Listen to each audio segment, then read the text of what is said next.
to Mechanic. In this video I'm going to show you how to change the sound settings, whether you want to change how much bass the speakers have, or the different beeps that the car makes. You can raise the volumes, you can change a navigation sound, voice settings, and so on. So in order to do that, scroll down here and go to settings and go to sound, and we're going to take a quick look here. Under tone, you can change the bass all the way to the top. You can do different you can change the different frequencies here individually if you want it. I'll just leave that off for now.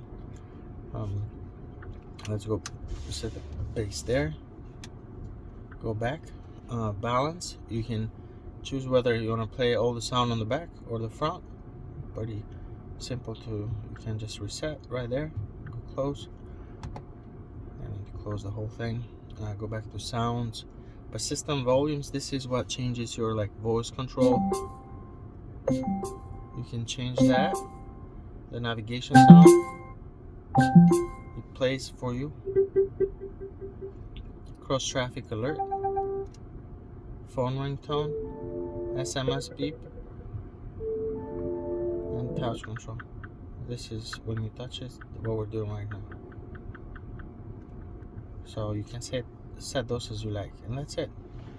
And if you don't like anything, or if you want to just reset the factory, reset audio settings, and it'll take everything to where it was initially without having anything changed. That's it. Thanks for watching Mechanic, where you can be the mechanic.